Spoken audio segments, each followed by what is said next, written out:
les premières civilisations du début de l'Antiquité jusqu'à l'âge du fer. La civilisation naît en Mésopotamie et peu après en Égypte. Ce sont les deux premières civilisations. Mais qu'est-ce que la civilisation ? Il y avait déjà des populations possédant des cultures propres. Qu'est-ce qui change alors ? Une civilisation est une société possédant des caractéristiques spécifiques que l'on va voir. Ces caractéristiques, selon l'archéologue Gordon Childe, sont classées selon deux grandes catégories. Premièrement, celles qui montrent une organisation poussée de la vie sociale et deuxièmement, celles qui démontrent une culture commune via des réalisations d'envergure. La première civilisation apparaît aux alentours de 3400 avant notre ère. Il s'agit de la civilisation mésopotamienne, mais d'autres apparaissent peu après de manière indépendante. Revenons un petit peu en arrière. Aux alentours de 3900 avant Jésus-Christ, une forte sécheresse mondiale provoque des migrations vers les zones fertiles, le Tigre, l'Euphrate, le Nil et le Jourdain. Une zone que l'on nomme le croissant fertile. En Asie, les populations se concentrent autour de l'Indus et du fleuve Jaune. Cette forte concentration humaine dans des zones restreintes provoque des modifications générales dans le mode de vie. Les premières villes font leur apparition. Avant, on vivait dans des villages. La Mésopotamie est ainsi la première à se structurer sous la forme d'une civilisation. Ce changement est associé à de nombreuses découvertes et inventions majeures. L'écriture, la roue, la domestication du cheval, l'usage de briques en terre cuite, la fonte du plomb, les premiers pigments artificiels et la numérotation mathématique. Nous étions jusque-là encore dans l'âge de pierre. La métallurgie du cuivre est déjà connue, mais elle n'impacte alors que peu la société parce que les outils en bois, os ou pierre sont alors plus efficaces. Le bronze marque un tournant. Il rend les outils métalliques plus utiles et c'est aussi le premier alliage créé. Le bronze est un mélange de cuivre et d'étain. La métallurgie du bronze apparaît aux alentours de 2800 avant Jésus-Christ dans les zones riches en minerais. Celle du fer apparaît peu après, en 2005 avant Jésus-Christ, mais ne se généralise pas immédiatement. Il faudra attendre encore plus d'un millénaire avant de rentrer dans l'âge du fer. Cette nouveauté, la métallurgie, bouleverse la société une nouvelle fois. L'Égypte s'organise sous la forme d'un empire que l'on nomme Ancien Empire. Du côté de la Mésopotamie, on voit apparaître les dynasties d'Ur en Inde, la civilisation de l'Indus, etc. La construction de Stonehenge, un site mégalithique, c'est-à-dire formé de pierres levées, commence aux alentours de cette période en Angleterre. À la même période, débute la construction de la première pyramide égyptienne, le complexe funéraire de Djéser. La Chine développe pendant ce temps l'élevage du ver à soie. L'ancien empire égyptien a laissé une marque indélébile dans l'histoire en réalisant des monuments dont tout le monde a entendu parler.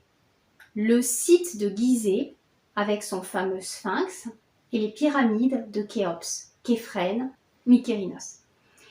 L'écriture et la roue ont été une première révolution qui a permis le développement des civilisations. L'âge du bronze en est une seconde. Mais cette époque a connu, comme nous allons le voir, de nombreuses périodes de bouleversements mondiaux auxquels les premières civilisations ont été soumises. Le premier d'entre eux est l'événement climatique de 4200 avant le présent. Rappelez-vous les différentes notations du temps. 4200 avant le présent correspond à environ 2200 avant notre ère ou avant Jésus-Christ. C'est pareil. Cet événement climatique majeur va perdurer sur environ 2 siècles et mener à une sécheresse mondiale. En Chine, cet événement climatique sera suivi de crises importantes qui donneront naissance au mythe de Yu le Grand, l'un des premiers empereurs chinois mythiques qui régulera les dégâts des crues par des aménagements le long des fleuves, dont comme aménagement la création de digues. Les conséquences sont importantes pour l'être humain qui voit ses premières civilisations décliner et pour certaines disparaître. La période suivante est marquée par les premiers grands textes qui sont revenus jusqu'à nous. Le Code d'Hammurabi, plus ancien code juridique connu. L'épopée de Gilgamesh, première épopée retranscrite à l'écrit et par conséquent plus ancienne connue. Le livre des morts, inspiré des textes des pyramides de l'Ancien Empire, expliquant les rites funéraires égyptiens et leur rapport à la religion. Le conte de Sinoué. Je vous invite à consulter les vidéos associées à ces œuvres pour approfondir ces sujets. Les textes nous permettent aussi d'évaluer les connaissances mathématiques de ces civilisations. Les tablettes de Nippur et le célèbre papyrus Rhind sont révélateurs. Ces textes se voulant scolaires, d'apprentissage, ils nous offrent une vision des connaissances égyptiennes et mésopotamiennes en algèbre, géométrie et résolution de problèmes complexes.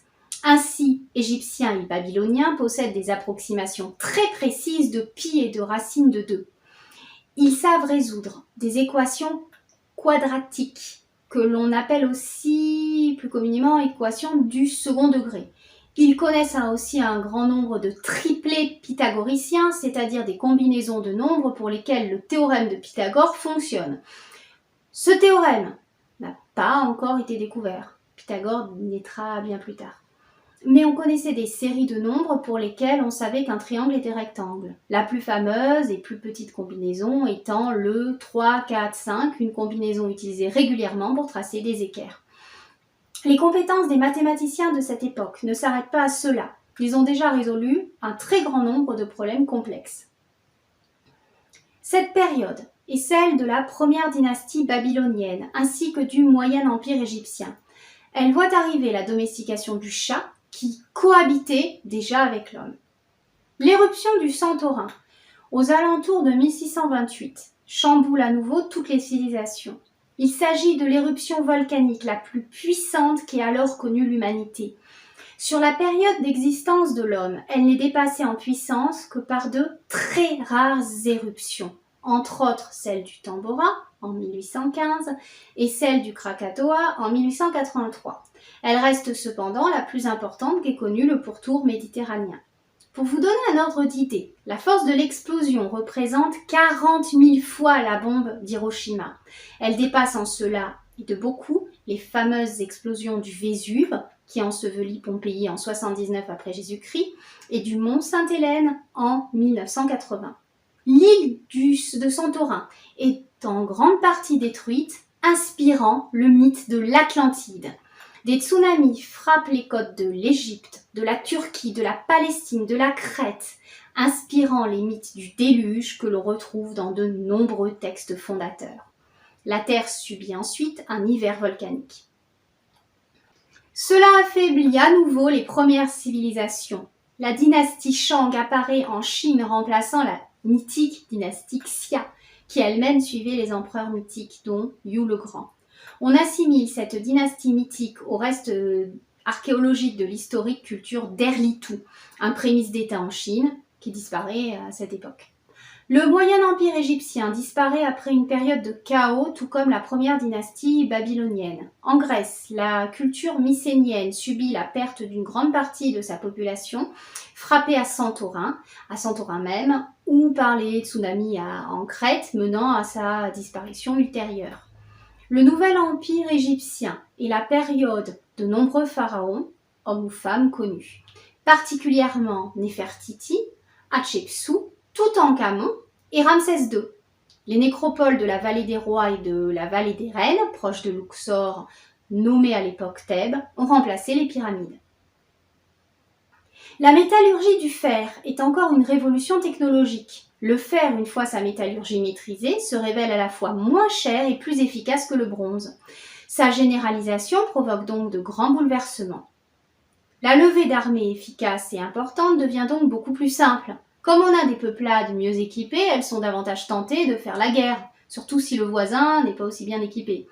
Les populations nomades migrantes, parfois mieux équipées, provoquent la déstabilisation des populations sédentarisées et des zones dans lesquelles ces nouvelles populations arrivent. Les nombreuses guerres issues des migrations massives de peuplades mieux équipées provoquent ainsi ce que l'on appelle l'effondrement de l'âge du bronze, qui est suivi par les siècles obscurs que nous détaillerons dans la prochaine vidéo.